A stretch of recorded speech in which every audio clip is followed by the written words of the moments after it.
During World War II, Allied strategists faced a devastating problem. German anti-aircraft guns were shooting down far too many of their bombers. To fix this, researchers analyzed the planes that managed to fly back home. A clear pattern emerged. The fuselage and wings were absolutely riddled with bullet holes, but the engines and cockpit were almost untouched. The military's conclusion was immediate. Reinforce the wings and the fuselage. That's where they're getting hit the most. But then a mathematician named Abraham Wald stepped in. His advice was completely counterintuitive. He said, no, you need to put the armor where the holes aren't on the engines. Wald understood what the generals, blinded by the evidence right in front of them, failed to see. The planes that were hit in the engines never made it back. They were only analyzing the survivors, completely missing the silent majority of failures. This is called survivorship bias, and it distorts how we see the world's biggest companies, like Apple and Microsoft, every single day. When we look at Apple today, we see a trillion-dollar giant. We see iPhones everywhere. We subconsciously convince ourselves that every move Steve Jobs ever made was part of some flawless, genius master plan. But we're acting just like those wartime generals. We're only looking at the planes that returned. The truth is, Apple's history is a graveyard of crashed planes we've conveniently forgotten. Remember the Apple Lisa from 1983?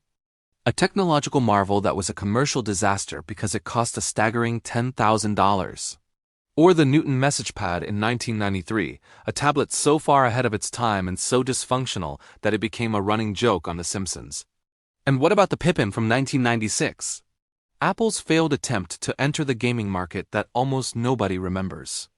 If Apple had gone bankrupt in 1997, which it very nearly did, history books would call Steve Jobs an arrogant perfectionist whose ego sank a visionary company.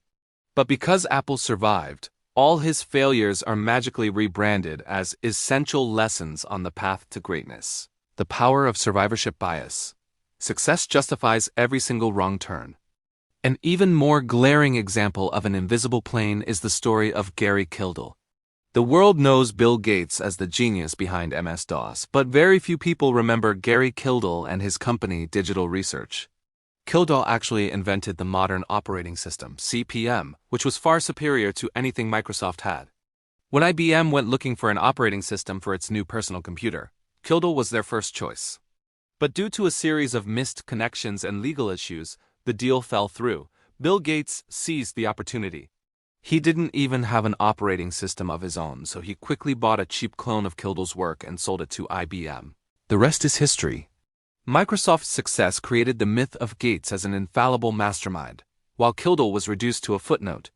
We look back and say Kildall lacked business hustle, when in reality, it was a matter of timing and pure dumb luck. So why is this dangerous for you? Abraham Wald's insight teaches us a critical lesson. Success isn't always a sign of intelligence. And failure isn't always proof of incompetence. When you read a billionaire's biography and start copying their habits, like waking up at 4 a.m. or making huge, risky bets, you're ignoring the thousands of people who did the exact same thing and went completely broke. They are the downed planes that don't get book deals. In business, the difference between a global empire and a bankruptcy notice is often a single phone call, a chance meeting, or just being in the right place at the right time. Survivorship bias takes this luck and rebrands it as visionary intuition. To truly understand how the world works, you can't just study the winners. The most important lessons about risk are hidden in the stories of those who didn't return from the mission. So the next time you read about the latest Silicon Valley wunderkind or the supposed invincibility of a mega corporation, remember Wald's planes. Ask yourself, where are the bullet holes I'm not seeing? Who are the people who did everything right but still lost? It's only when we start looking into the shadows of success that we can begin to see reality for what it truly is. Thanks for watching. If you found this useful, don't forget to like and subscribe for more.